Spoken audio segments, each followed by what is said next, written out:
조갑제TV 시청자 여러분 안녕하십니까? 저는 조갑제닷컴의 조세별입니다. 지금 시각은 2022년 6월 16일 밤 9시를 가리키고 있습니다. 문재인 전 대통령에게 살인 방조죄를 물어야 할 것으로 보입니다. 자, 우리 해수부 공무원이 북한 해상에서 발견되었다라는 소식이 당시 청와대에 보고되었습니다. 그러나 청와대는 아무런 조치를 취하지 않았습니다.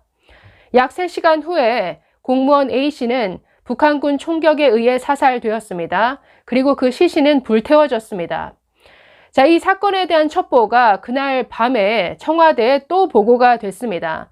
그리고 그날 밤 관계장관 회의가 청와대에서 열렸습니다. 그런데 그날 회의에서 문재인 대통령의 모습은 찾아볼 수 없었습니다. 왜? 잠자고 있었기 때문이죠. 잠자고 있었답니다. 정말 기막히지 않습니까? 아니, 우리 국민이 북한 해상에서 6시간 동안 물에 잠겨서 방치된 채로 두려움에 떨다가 결국 총격에 피살이 됐습니다. 그리고 시신을 소각당하기까지 했습니다. 이런 상태로 가는 것을 막을 수 있었음에도 불구하고 아무런 조치를 취하지 않다가 보고를 받고도 회의를 하는데 대통령의 모습이 보이지 않는다? 아니, 국민의 안전과 생명을 책임지는 게 대통령의 헌법상의 책무죠.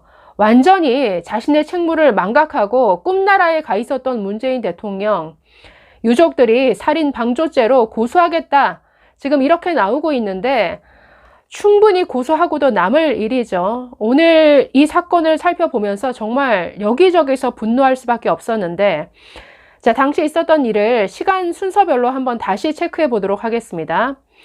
자, 실종 신고가 있었던 것은 2020년 9월 21일입니다. 오후 12시가 넘어서 실종 신고가 접수됐습니다. 오후 1시 50분부터 해경 해군 해수부가 수색에 나섰습니다. 자, 그로부터 하루가 흐르게 됩니다. 다음 날인 9월 22일 오후 3시 30분에 북한 해상에서 이 공무원 A씨가 발견됩니다. 자, 북한 수산사업소 선박이 소연평도 서북방 38km 등산곳 인근 해상에서 구명조끼를 입은 채 부유물에 의지하고 있던 이 A씨를 발견하게 됩니다. 자, 그로부터 6시간 후에 이 북한은 총격을 가해서 사살하게 되죠. 그리고 그 시신을 불태워버렸습니다. 자, 문제는 그 사이에, 즉 3시 30분에 발견이 되고 9시 40분에 사망하게 되는데 그 중간에 청와대에 보고가 들어갔다라는 겁니다. 자, 청와대가 알게 된 시점은 오후 6시 36분입니다. 우리 공무원이 북한 해상에서 발견이 됐다더라라는 이 소식이 청와대에 보고됐다라는 것이죠. 자, 그러면 뭘 해야 됩니까? 우리 국민에 대한 송환을 북한에다가 요청을 해야죠. 아니, 핫라인도 있고 군 통지문도 있지 않습니까? 그런데 군 통지문도 나간 게 없고 청와대에서 어떤 지시도 내려지지 않았습니다. 그 사이에 이 공무원은 해상에서 그대로 그 차가운 바닷가에서 벌벌 떨다가 6시간을 방치된 채로 있었습니다. 그러다가 결국 총격을 당해서 사망하고 말았습니다. 그 시신까지 불태워졌다라는 것이죠. 아니, 청와대가 왜 알고도 아무런 조치를 취하지 않았느냐. 자, 그러면 시신이 소각되었다라는 이 소식까지 나중에 전해지게 됩니다. 아까 밤 9시 40분에 사망을 했는데, 자, 밤 10시 30분에 이 첩보가 역시나 청와대에 전달이 됐습니다. 그러면 긴급히 NSC를 소집을 하든지 회의가 이루어져야 되죠. 자, 밤 10시 30분에 이 사실을 알게 됐는데 2시간 30분 후인 새벽 1시에 청와대에서 관계장관 회의가 열립니다. 그런데 이 자리에 문재인 대통령이 보이질 않습니다. 왜? 앞에서도 말씀드렸지만 쿨쿨 잠자고 있었다라고 합니다. 자, 문재인 대통령에게 언제 보고가 들어갔느냐? 다음 날, 즉 9월 23일 오전 8시 30분에 노영민 비서실장이 대면으로 보고를 했다라고 합니다.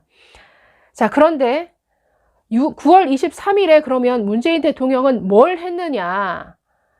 아니, 우리 국민이 북한에 의해서, 그것도 바닷가에서 떠 있는 채로 총격을 당해서 사살을 당했고 시신까지 소각이 되었는데 9월 23일 문재인 대통령은 하루 종일 종전선언과 평화 타령을 했습니다. 아니 이게 말이나 됩니까? 9월 23일 오전에 대통령까지 다 보고가 이루어졌습니다. 그런데도 하루 종일 이것에 대한 발표를 하질 않았습니다. 그날 밤 언론의 보도로 처음으로 이 사실이 알려지게 되었고 그 다음 날인 9월 24일에 이 정부의 브리핑이 있게 됩니다. 자, 언론에 공개하지 않은 채 9월 23일 문재인 대통령 뭘 하고 다녔는지 한번 볼까요?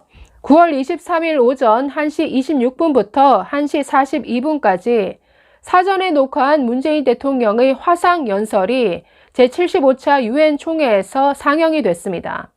자, 여기서 뭐라고 했느냐? 종전선언이야말로 한반도에서 비핵화와 함께 항구적 평화체제의 길을 여는 문이 될 것이다 라는 이 내용의 연설이었습니다.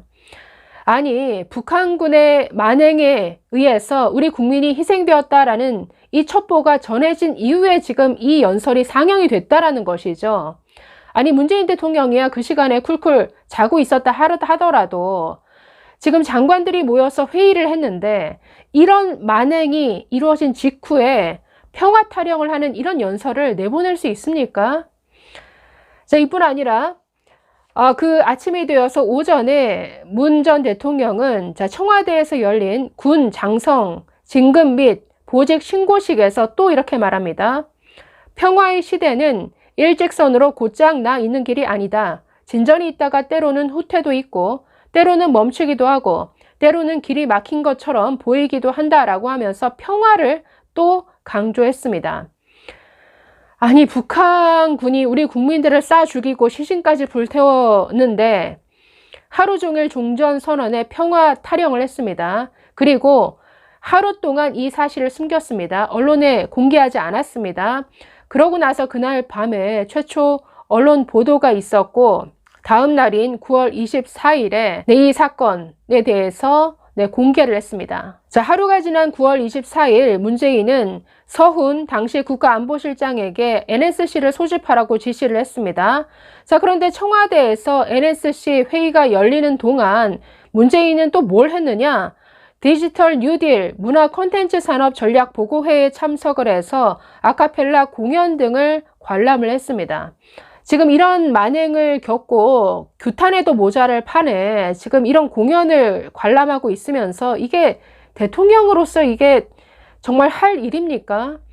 제가 이걸 보면서 정말 분노를 금치 못했는데 당사자인 유가족들은 얼마나 더 화가 치밀었겠습니까? 그러면서 9월 24일에 국방부와 해경이 이 사건을 브리핑을 하는데 이때부터 월북 얘기를 꺼냈습니다. 월북 가능성을 배제할 수 없다라고 슬쩍 처음부터 월북 얘기를 꺼내더니 일주일도 지나지 않아서 9월 29일에 이 해경에서 이 사건 중간 보고랍시고 하면서 A씨가 도박 빚이 있어서 금전적인 어려움이 있어서 아주 정신적 공황 상태에서 현실 도피를 목적으로 북한으로 월북한 것으로 보인다라고 발표를 했습니다. 아니, 처음부터 북한에 대한 어떤 국민적 분노를 희석시키기 위해서 아니, 피살당한 이 피해자, 우리 국민을 월북한 사람으로 낙인 찍고 몰아갔습니다. 정말 이건 처음부터 끝까지 다시 한번 하나하나 시간대별로 다 따져서 정확히 그 책임을 물어야 할 사안입니다. 자, 지난 박근혜 정부에서 세월호 7시간을 가지고 물어뜯었죠. 이제는 문재인의 6시간, 문재인의 3시간에 대해서 하나하나 따져 물어야 됩니다. 우리 국민이 그 차가운 바닷가에서 죽어갈 동안 도대체 뭘 했습니까? 지금 살인 방조죄를 이 유가족들은 언급하고 있는데 이것으로도 참 모자랄 것 같습니다. 감사합니다.